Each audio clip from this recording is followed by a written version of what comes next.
Galaxy. आज की इस वीडियो में गेट 2019 सॉलिड स्टेट फिजिक्स से जितना क्वेश्चन आया था उसका डिटेल सॉल्यूशन देख लेंगे। पहला जो क्वेश्चन था, the relative magnetic permeability of a type 1 superconductor. Options are given 0, -1, 2 pi and 1/4 पाई।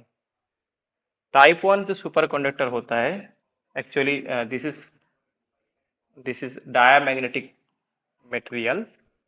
तो उसका जो प्रॉपर्टी होता है कि डायामैग्नेटिक मटेरियल ये मेसनर इफेक्ट से आता है, ठीक है।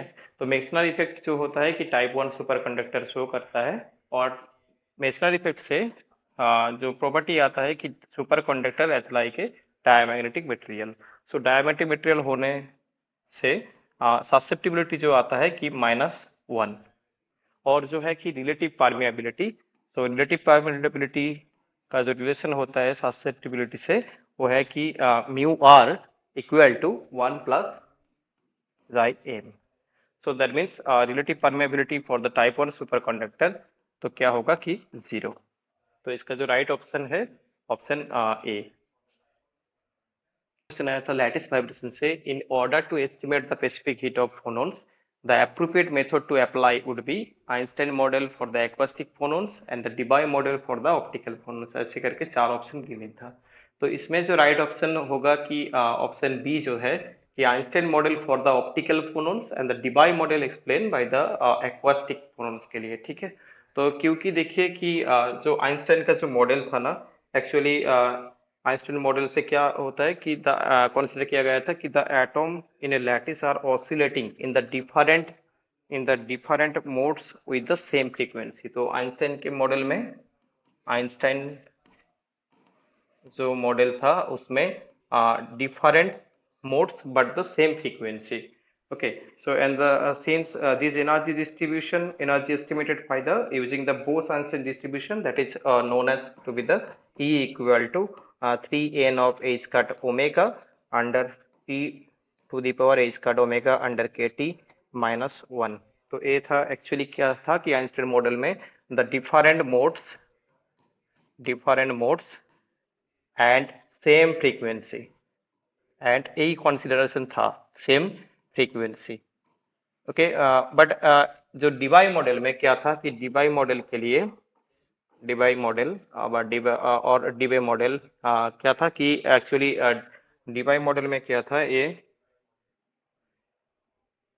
all the atoms in the lattice are oscillating in the different modes but the different frequency। Okay, तो जो डिफरेंट मोड्स तो दोनों केस में ही था, बट यहाँ पे क्या था कि डिफरेंट मोड्स था, और उसके साथ जो कंसिडरेशन था कि डिफरेंट फ्रीक्वेंसी। तो यही डिफरेंस था दोनों मॉडल में, ठीक है। स्पेसिफिक हीट ऑफ सॉलिड का जो डिस्कशन होता है उसी केस में। तो देखिए कि इसी केस में क्या होता है कि डिवाइस का जो एनर्जी डिस्ट्रीब्यूशन था उसका जो फॉर्म आता है कि E equal to integration of 0 to omega naught, और इसमें d of omega v omega square of h cut omega under 2 of pi square of nu cube, and उसके साथ आइंस्टाइन फैक्टर जो है कि e to the power of h cut omega under k T minus of 1। Okay, तो क्या होगा कि देखिए कि तो फिर एक्चुअली इस केस में क्या होगा कि the phonons band is almost for flat for the optical branch होता है, and all the phonon modes have the same frequency that is explained by the using of Einstein model। All phonon modes for the acoustical branch have the different frequencies with the very linearly with the wave vector। वो Debye model में था, तो इसलिए क्या होगा कि Debye model के लिए एक्वास्टिक फोनोनस आएगा, ठीक है। तो देखिए कि ये जो डिस्कशन था कि कंसिडरेशन था डिबाई मॉडल के लिए कि different modes and the different frequency, but Einstein model different modes and the same frequency. तो सेम फ्रीक्वेंसी है, एंड उसके साथ जो एक्चुअल जो फोनोन कंसिडर किया गया था वो जो मोड ऑफ फ्रीक्वेंसी था, आइदर जो मोड ऑफ ब्रांच था वो क्या था कि ऑप्टिकल था, ठीक है। और डिबाई मॉडल के लिए एक्वास्टिक था क्योंकि डिफरेंट फ्रीक्वेंसी था। तो ये दो फॉर्मूला था, बट आपको ना बस जो मॉडल में जो कंसिडरेशन था उसमें से इसका राइट ऑप्शन आ रहा है कि ऑप्शन इसका बी होगा।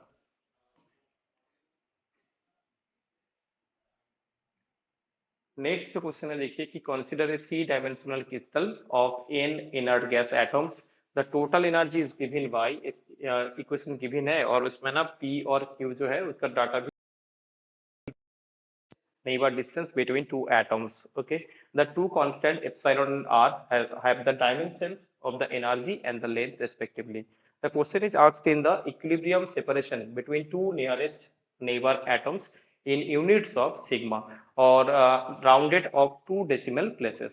Okay, तो देखिए कि इसमें आपको क्या करना था, बस जो कंडीशन होता है कि इक्विलिब्रियम कंडीशन उसको लगाना था कि इक्विलिब्रियम कंडीशन और द इक्विलिब्रियम कंडीशन और इक्विलिब्रियम कंडीशन।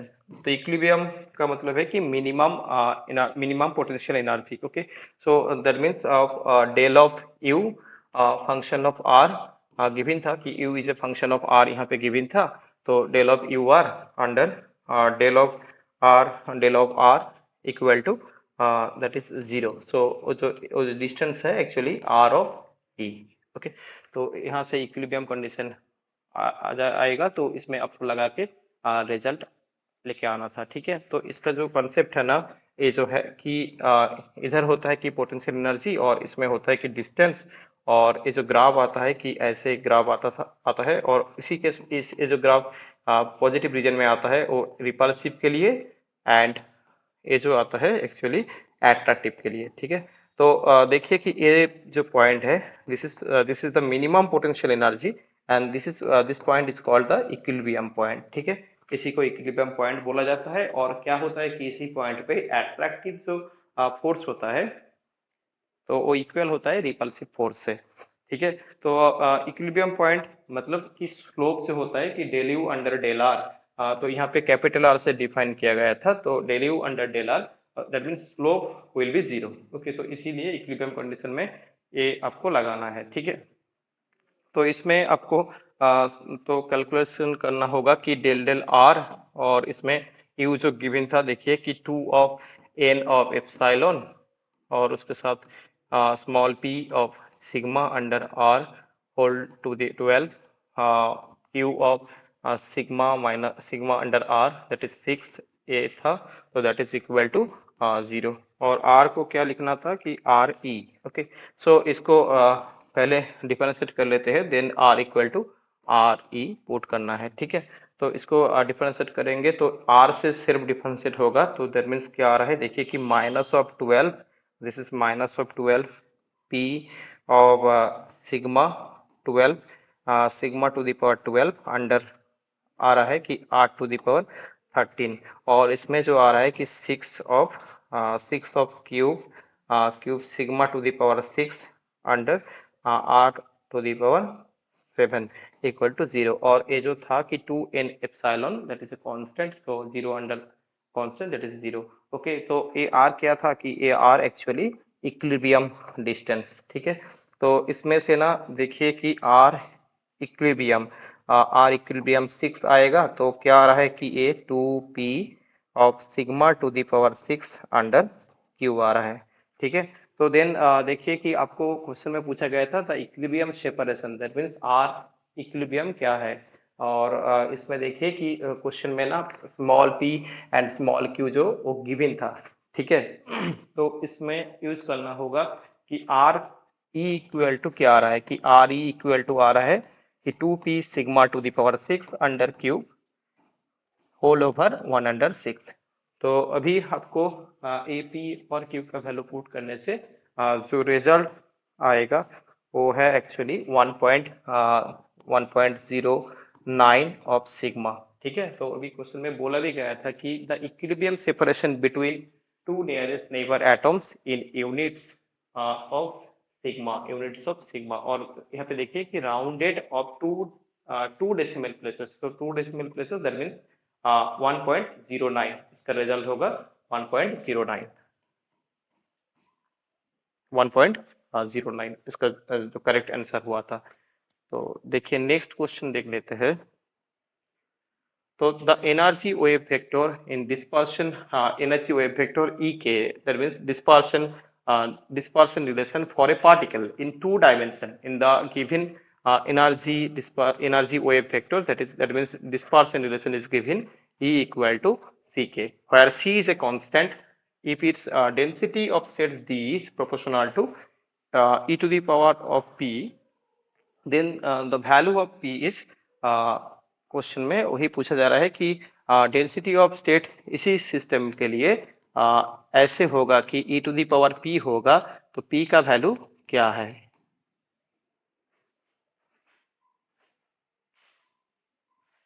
ओके, तो इसमें भी ना कुछ कॉन्सेप्ट है, तो पहले वो डिस्कस कर लेते हैं, ठीक है। तो देखिए कि पहला जो है कि हाँ, 1D के लिए, 1D के लिए जो नंबर ऑफ स्टेट होता है वो क्या है कि number of states equal to, that is of, क्या होता है कि G of P that is equal to 2 multiply of L cross P under H. तो जहाँ पे 2 जो मल्टीप्लाई होता है ये स्पेसिफिक वन डायमेंशन के लिए मल्टीप्लाइड होता है, और एल जो है कि length of the Cartesian space, and P जो है momentum. Okay, momentum in momentum space. और यहाँ पे देखिए कि जो एज है वो तो प्रोडक्ट आता है, ठीक है। तो नेक्स्ट जो है कि 2 डायमेंशन के केस में नंबर ऑफ स्टेट्स जो होता है, तो क्या है कि GP equal to area multiply of pi p square under H का स्क्वायर, ठीक है। ये जो है actually area of the Cartesian space, और पाई पी स्क्वायर जो है area of the momentum space, ठीक है। तो ये फॉर्मूला होता है। इसी केस में ना 2 डायमेंशन पूछा गया है, बट कोई भी डायमेंशन दे सकता है। तो 3 डायमेंशन के लिए जो नंबर ऑफ स्टेट्स होता है that is equal to volume, volume in the Cartesian space और multiply 4/3 pi of P cube under H cube. तो जहाँ पे ना 4/3 of pi P cube that is mean the momentum space में volume. Okay, this is the volume of the Cartesian space. तो यही बस specific direction में नंबर ऑफ स्टेट्स होता है। बट क्वेश्चन इज आस्क्ड ना density of states, question is asked in density of states. तो but देखिए कि इसमें ना स्पेसिफिक क्या पूछा गया है कि 2 डायमेंशन में पूछा जा रहा है, कि 2 डायमेंशन के केस में। तो देखिए इसका सॉल्यूशन क्या आएगा। और भी एक चीज आप इसमें ना नोट कर सकते हो कि इलेक्ट्रॉन के केस में एक्चुअली क्या होगा कि इसमें सारे जो डायमेंशन मैंने यहाँ पे लिख रहा हूँ, तो इसमें 2 एक मल्टीप्लाई होता है, और इलेक्ट्रॉन के केस में। ओके, तो देखिए कि इसमें, तो क्वेश्चन में जो सॉल्यूशन करना था कि E इक्वल टू, क्वेश्चन में ना सी के गिवन था। तो और क्या था कि 2 डायमेंशन था। 2 डायमेंशन के लिए नंबर ऑफ स्टेट्स होता है कि number of states equal to GP. तो अभी मैंने बोला कि A of pi of P square under H का स्क्वायर, ठीक है। तो देखिए कि तो प्रोबेबिलिटी लेंगे, टेकिंग द प्रोबेबिलिटी, जस्ट आपको प्रोबेबिलिटी लेना है नंबर ऑफ स्टेट्स का। तो जीपी इज प्रोपोर्शनल टू क्या आ रहा है कि पी स्क्वायर आ रहा है, ठीक है। और ये तो सबको पता है कि पी इक्वल टू क्या होता है कि h cut k. Okay, so that means p is proportional to ना, p is proportional to k. Okay, so तो इसलिए आप नंबर ऑफ स्टेट्स इन के डोमेन में करेंगे तो क्या आएगा कि के स्क्वायर आ जाएगा, क्योंकि पी इज प्रोपोर्शनल टू के हो रहा है। तो जी के इज प्रोपोर्शनल टू के स्क्वायर आएगा, ठीक है। तो देखिए, और जो है क्वेश्चन में क्या गिवन था, क्वेश्चन में ना ई इज प्रोपोर्शनल टू क्या था कि ई इज प्रोपोर्शनल टू के था। ये तो क्वेश्चन में गिवन है। तो इसका मतलब है कि देखिए कि आप जी ई के फॉर्म में लिखेंगे तो क्या आएगा कि के स्क्वायर। तो अभी क्वेश्चन में क्या गिवन है कि ई इज प्रोपोर्शनल टू के, सो दैट मीन्स क्या होगा कि जी लिखेंगे तो क्या आएगा कि स्क्वायर आएगा, ठीक है। तो क्वेश्चन में देखिए क्या है कि the density of states in dE. Okay, तो ये जो है कि ये है कि नंबर ऑफ स्टेट्स। ओके, तो क्या मिल रहा है कि जी इज प्रोपोर्शनल टू स्क्वायर। तो अभी देख लेते हैं कि डेंसिटी ऑफ स्टेट्स क्या होता है। डेंसिटी ऑफ स्टेट्स जो होता है कि एक्चुअली डीई से लिखना है तो इक्वल टू क्या होता है कि D of E under DE. Okay, so that means क्या होगा कि actually this is D of GE. Okay, under DE, तो that means is proportional to E आएगा, ठीक है। क्योंकि देखिए जी क्या आ रहा था कि स्क्वायर आ रहा है क्वेश्चन के जो डाटा था उसमें से, ठीक है। तो जो डेंसिटी ऑफ स्टेट्स होता है, ठीक है, D of GE, D GE under D of E. So इसमें कैलकुलेट करने से स्क्वायर से क्या आएगा कि एक बार डिफरेंशिएशन हो रहा है तो इज प्रोपोर्शनल टू इज ई आ रहा है, ठीक है। तो देखिए कि अभी तो जो डाटा क्वेश्चन में गिवन था ना कि d is proportional to e to the power p, ऐसे फॉर्म में आएगा। तो ऐसे आ रहा है। तो क्वेश्चन पूछा गया था, तो p का वैल्यू क्या होगा, तो कंपेयर कर लीजिए कि d आ रहा है इज प्रोपोर्शनल टू e, और क्वेश्चन में गिवन था d is proportional to e to the power p। So thus, तो यहाँ पे कंपेयर करके p का वैल्यू क्या आ रहा है, सो p का वैल्यू 1 आ रहा है। ठीक है, तो इसका जो रिजल्ट हो, देखिए नेक्स्ट क्वेश्चन क्या था कि एक conventional type 1 superconductor has a critical temperature of 4.7 Kelvin at zero magnetic field and a critical magnetic field of 0.3 Tesla at 0 Kelvin. Okay, the critical field in Tesla at 2 Kelvin में क्या होगा वही पूछा जा रहा है। 2 Kelvin में क्या होगा वही पूछा जा रहा है। तो देखिए इसका सॉल्यूशन करने के लिए पहला जो चाहिए कि क्या क्वेश्चन कहाँ से था actually, question is asked in super conductivity के पोर्शन से। ठीक है, तो और जो है कि देखिए यहाँ पे बोला गया था टाइप 1 सुपर कंडक्टर। तो टाइप 1 सुपर कंडक्टर जो है कि एक्चुअली मेसनर इफेक्ट शो करता है। और उसी केस में क्या है कि देखिए कि एक्चुअली पैरा डायमैग्नेटिक मटेरियल की तरफ बिहेव करता है type 1 superconductor, Meissner effect से मिलता है। ठीक है, और जो है कि सुपर कंडक्टर के केस में, इस टाइप सुपर कंडक्टर के केस में एक स्पेसिफिक फील्ड होता है, उससे ज्यादा फील्ड देने से एक्चुअली सुपर कंडक्टिविटी प्रॉपर्टी जो है वो डिस्ट्रॉय हो जाता है। तो दिस उसी को बोला जाता है कि critical field. Okay, critical magnetic field. तो वो जो फॉर्म, उसका जो फॉर्मूला होता है वो कि actually h c t equal to होता है कि h c zero, that means critical field at 0 Kelvin temperature and this is the any other temperature। तो जिसमें आपको फाइंड आउट करना है कि Hc का वैल्यू क्या होगा एट एनी टेम्परेचर। तो वो क्या होता है कि क्रिटिकल फील्ड का जो इक्वेशन है कि h c t equal to h c zero of 1 minus t under t c का स्क्वायर। ओके, यही फॉर्मूला होता है। तो देखिए कि इसमें ना क्वेश्चन में क्या क्या गिवन था। क्वेश्चन में देखिए कि यहाँ पे t इक्वल टू 0 केल्विन में, t इक्वल टू 0 केल्विन में एच सी जीरो गिवन था। So that is equal to, this is equal to 0.3 tesla, 0.3 Tesla, and critical temperature for the superconductor, critical temperature for the superconductor is given 4.7 Kelvin. Okay, so just AC0 value is given, so just put it, so 0.3 and then 1 minus na t कौन सा temperature में पूछा जा रहा है कि 2 kelvin, 2 kelvin temperature में पूछा जा रहा है। तो टी का वैल्यू है कि 2 kelvin. So that means 2 under TC का वैल्यू गिवन था कि 4.7। सो दैट मीन्स 2 अंडर 4.7 का स्क्वायर। सो इसको सॉल्व करने से जो आ रहा है कि 0.25 0.245 टेस्ला, 0.245 टेस्ला। तो देखिए क्वेश्चन में क्या था कि राउंडेड ऑफ 2 3 डेसिमल प्लेसेस, तो इसलिए इसका जो रिजल्ट होगा 0.245। ओके,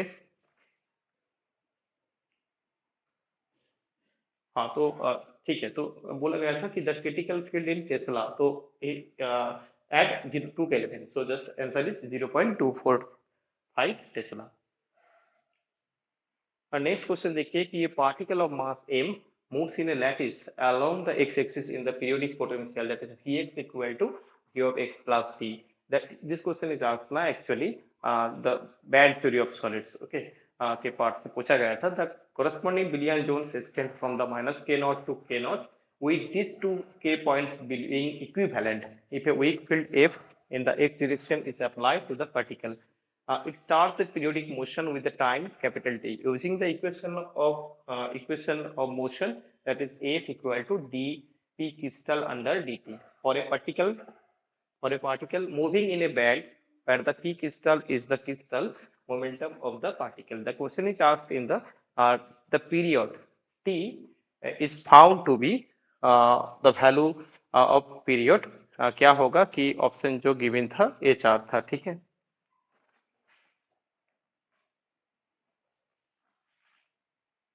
तो देखिए इसमें ना एक्चुअली क्वेश्चन जो पूछा गया था एक्चुअली बेसिक कॉन्सेप्चुअल एक क्वेश्चन था। ठीक है, तो इसमें ना आपको लगाना था कि टाइम पीरियड पूछा जा रहा है।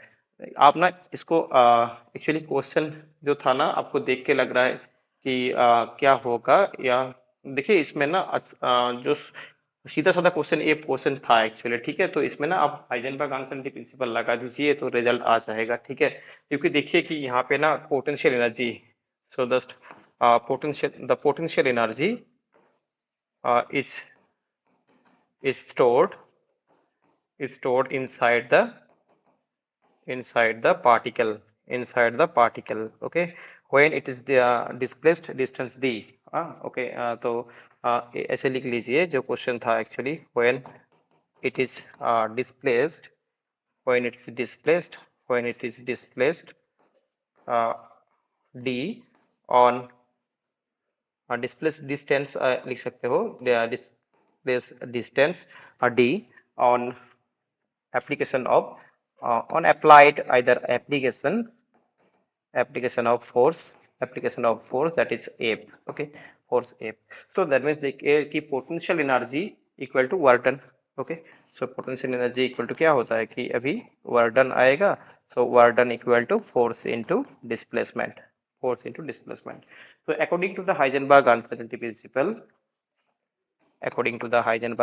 principle, तो क्या होता है कि del of E multiply of del of t, that is equal to h, okay। so energy time के रिलेशन जो होता है हाइजेनबर्ग अनसर्टेनिटी प्रिंसिपल, और भी दो होता है बट इसमें ना आपको टाइम पीरियड पूछा जा रहा है तो यही लगाना था, ठीक है। तो देखिए क्या होगा कि एनर्जी जो है f d multiply of t, time period जो है टी है गिवन, ठीक है। तो t, so that is equal to h. So that means actually क्या आएगा कि del t either equal to क्या है कि time period, so that is equal to a that is equal to h under na f of d, h under fd। so time period equal to h under fd। तो इसमें जो right option होगा option D. Next question देखिए, in a certain two dimensional lattice the energy dispersion of the electrons is एक energy dispersion relation given है, और यहाँ पे देखिए टू डायमेंशन बोला भी गया है, ठीक है। और जो है क्वेश्चन क्या है कि in this lattice the effective mass tensor m i j of the electrons calculated at the centre of the Brillouin zone has the form of this, okay, the value of alpha. तो last में जो effective मास आएगा, effective mass का tensor आएगा, वो ऐसे form में आएगा, तो उसी में आपको कंपेयर करके बताना है कि अल्फा का वैल्यू क्या होगा। तो इसमें देखिए कि कुछ कॉन्सेप्ट आप ऑलरेडी यहाँ पे आपको चाहिए, ठीक है। तो देखिए कि इफेक्टिव मास जो होता है कि वन डायमेंशन के केस में, this is one D case में क्या होता है कि एच का स्क्वायर अंडर डी टू ई अंडर डी के स्क्वायर। एक क्वेश्चन भी ना एक्चुअली बैंड थ्योरी से पूछा गया था, बैंड थ्योरी ऑफ सॉलिड से, बैंड थ्योरी ऑफ सॉलिड से पूछा गया था। देखिए कि इसमें आपको ना बैंड थ्योरी ऑफ सॉलिड से पूछा गया था। देखिए effective mass for the one D case में M star equal to H का स्क्वायर अंडर डी टू ई अंडर डी के स्क्वायर। इफेक्टिव मास का मतलब है कि electron is the mass of electron when it is experience some force within the crystal. Crystal के अंदर में जब इलेक्ट्रॉन रहता है उसी टाइम फ्री केस में जो इलेक्ट्रॉन का मास होता है उससे थोड़ा मास डिफरेंट होता है, उसी को बोला जाता है कि इफेक्टिव मास। तो उसको एम स्टार से डिफाइन किया जाता है, और वन डी केस में यही होता है result. But in the two dimension case के लिए, बट टू डी केस के लिए ना एक्चुअली इफेक्टिव मास का जो फॉर्मूला होता है, actually effective mass two dimension के केस में मैट्रिक्स फॉर्म में आता है, ठीक है, आइदर टेंसर फॉर्म में आता है, ठीक है। तो क्या होता है कि मैट्रिक्स फॉर्म में आता है, तो क्या होता है कि एच का स्क्वायर अंडर डी टू ई अंडर ना डी ऑफ के एक्स से एक्स का स्क्वायर, ठीक है। और क्या आएगा कि के एक्स और के वाई आएगा, ठीक है, टू डायमेंशन के केस में। और थ्री डायमेंशन के केस में के एक्स के वाई एंड के जेड आएगा। तो इसलिए ना एक, हाँ, टू डायमेंशन के केस में एक टू ऑर्डर का एक मैट्रिक्स होता है इफेक्टिव मास। तो काफी बार इसको बोला जाता है कि मैट्रिक्स या टेंसर, ठीक है, इफेक्टिव मास टेंसर ऐसे करके। तो नेक्स्ट क्या आएगा कि नेक्स्ट जो आएगा एच का square under D two E under d, actually this is actually d two E under D k x of d k y ए आएगा, ठीक है। तो इसमें क्या आएगा कि ये जो कंपोनेंट इसमें आएगा कि एच का square of d two E under D of k y of d of k x, okay. तो ये वन टू ए टू वन ऐसे, ठीक है, मैट्रिक्स के जैसे एलिमेंट होता है ऐसे लिखना है। तो यहाँ पे क्या आता है कि एच का square under D two E under D of k y का स्क्वायर, ठीक है। ये टू डायमेंशन के केस में थ्री डायमेंशन भी आप लिख सकते हो कि एम स्टार इक्वल टू क्या आएगा, कि इसमें आएगा कि एक थर्ड रैंक का एक सॉरी थर्ड ऑर्डर का एक मैट्रिक्स आएगा। तो क्या होगा कि एज का स्क्वायर अंडर यहाँ पे आएगा d two E under D of k x का स्क्वायर, और इसमें आएगा एज का square under D two E under D of k x और d of k y, and then यहाँ पे आएगा एज का स्क्वायर अंडर डी टू ई अंडर, देखिए ये 1 2 है तो फिर क्या होगा कि ये 1 1 के एक्स 1 2 तो के एक्स के वाई 1 3 आएगा, so that means d two E under D k x sorry 1 3, हाँ तो d k x of d of k z आएगा। ठीक है, ऐसे करके आपको लिखना है। तो एक थर्ड ऑर्डर का एक क्या आएगा कि एक मैट्रिक्स आएगा और इसमें एक 2 by 2 का मैट्रिक्स आएगा। ठीक है, तो जस्ट अभी क्वेश्चन क्या था, देखिए क्वेश्चन था टू डायमेंशन के केस था। ठीक है, तो देखिए कि तो बॉटम ऑफ द बैंड क्या होता है कि bottom of the band, so just bottom of the band क्या होता है, bottom of the band for two dimension k x k y equal to आपको 0 यूज करना होगा। ठीक है, टॉप के केस में स्पेसिफिक वैल्यू आता है और बॉटम के केस में 0 होता है। ठीक है, तो देखिए नेक्स्ट, तो एम स्टार क्या आएगा, तो m star equal to that is equal to actually m of xx and m of xy and m of yx and m of yy। Okay, so just यहाँ पे देखिए कि m of xx का मतलब है कि a टर्म जो है कि h का square under d two e under d के x का स्क्वायर। ठीक है, तो जो e के जो गिवन था उसमें आपको डिफरेंशिएट करना होगा। तो करने से क्या आ रहा है, देखिए कि इसमें जो आ रहा है actually this is equal to this value is actually आएगा कि एज का square under 3 of t of square. Okay, देखिए ऐसा आएगा तो, और जो है कि ये यहाँ पे 0 आएगा, दैट मीन्स ए जो टर्म 0 आ जाएगा। ठीक है, और इसमें देखिए कि ए जो टर्म भी 0 आ जाएगा, सो दैट मीन्स 0, और ए टर्म जो आएगा ए आएगा एक्चुअली सेम टर्म आएगा, सो दैट मीन्स एज का square under 3t of square. तो इसमें से देखिए कि h cut square under t of square common लेने से अंदर में क्या हो रहा है कि 1/3 0 एंड 1/3। तो अभी देखिए क्वेश्चन में ना ऐसे फॉर्म में गिवन था कि h cut square under t of square बाहर में था और अंदर में अल्फा 0 0 अल्फा। तो क्वेश्चन इज आस्क्ड कंपेयर करिए तो अल्फा का वैल्यू क्या होगा। सो अल्फा का वैल्यू जो होगा 1/3, तो दैट मीन्स बोला जा रहा है कि rounded of 2 3 decimal places, so that means 0 point actually 0.33। Okay, तो ठीक है, तो क्या होगा कि 0.33, तो इसका रिजल्ट जो होगा 0.33। तो अ, ये टोटल क्वेश्चन आया था सॉलिड स्टेट फिजिक्स से। तो देखिए कि कोई भी डाउट है इसमें तो आप लोग कमेंट कर सकते हो। मिलते हैं नेक्स्ट, अभी इतना ही। Thank you everyone.